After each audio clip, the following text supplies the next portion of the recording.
بسم اللہ الرحمن الرحیم۔ صرف 5 منٹ کا مدرسہ قرآن و حدیث کی روشنی میں۔ نمبر 1، اسلامی تاریخ۔ حضرت موسیٰ علیہ السلام کو تورات کا ملنا۔ اللہ تعالیٰ نے 4 مشہور آسمانی کتابوں میں سے تورات حضرت موسیٰ علیہ السلام کو بنی اسرائیل کی ہدایت کے لیے عطا فرمائی۔ ان کی قوم نے اس پر عمل نہ کرنے کے لیے حیلہ بازی شروع کر دی۔ کبھی طور پر اللہ سے بات کرنے کی فرمائش کی تو کبھی اللہ تعالیٰ کو دیکھنے کے بعد تورات پر عمل کرنے کا وعدہ کیا، لیکن یہ قوم کوہ طور پر اللہ کا حکم سننے کے بعد بھی حضرت موسیٰ علیہ السلام اور تورات پر ایمان نہیں لائی۔ پھر کھلم کھلا اللہ کو دیکھنے کے مطالبے پر غضب خداوندی کی وجہ سے 70 افراد کو جلا کر ہلاک کر دیا گیا۔ اس کے بعد حضرت موسیٰ علیہ السلام کی دعا پر دوبارہ زندہ کیا اور ان کے سروں پر طور پہاڑ کو بلند کر کے تورات پر عمل کرنے کا وعدہ لیا گیا۔ ان کو ہفتے کے دن عبادت کرنے کا حکم دیا اور مچھلی شکار کرنے سے منع کیا، مگر افسوس یہ قوم حضرت موسیٰ علیہ السلام کے کسی حکم پر عمل تو کیا کرتی بلکہ قدم قدم پر آپ کو ستانے اور ظلم و زیادتی میں حد سے بڑھتی چلی گئی۔ بالآخر حضرت موسیٰ علیہ السلام بنی اسرائیل کی تکلیفوں پر صبر اور ان کی ہدایت و اصلاح کی کوشش کرتے ہوئے 120 سال کی عمر میں وفات پا گئے اور فلسطین کے مقام اریحا میں سرخ ٹیلے کے قریب دفن کیے گئے۔ نمبر 2، اللہ کی قدرت۔ سورج مکھی کا پھول۔ اللہ تعالیٰ نے سورج مکھی کے پھول کے اندر احساس و شعور کی عجیب صلاحیت رکھی ہے۔ سورج کی کرنوں کے ساتھ اس پھول کا رخ بھی بدلتا رہتا ہے۔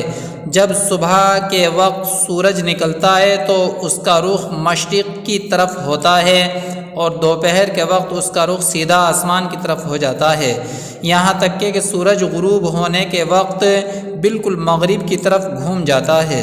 سورج کی شعاعوں کے ساتھ اس پھول کو کون گھماتا ہے؟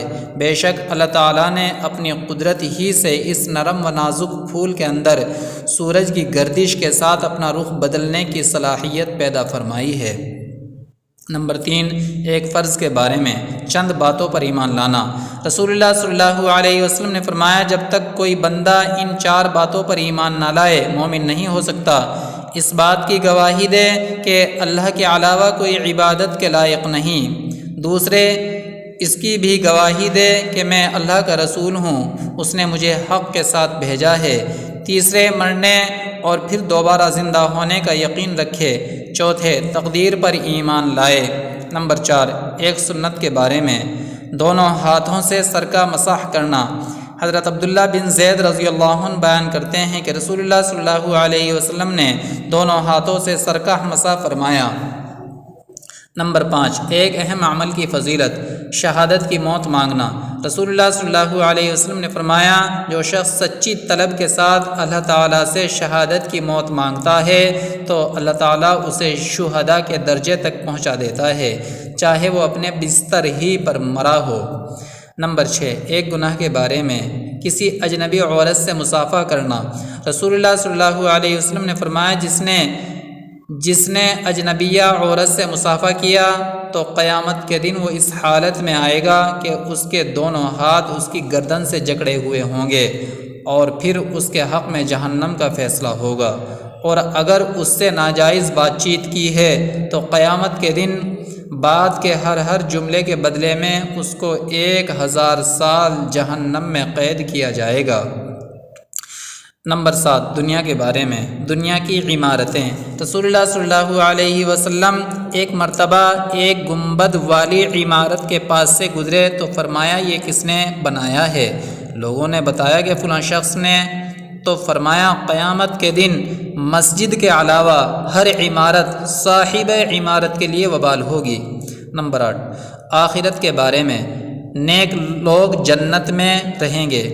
قرآن میں اللہ تعالیٰ فرماتا ہے، جو لوگ نیک بخت ہوں گے وہ ہمیشہ جنت میں رہیں گے۔ نمبر 9، طب نبوی سے علاج، دل کی کمزوری اور رنج و غم کا علاج۔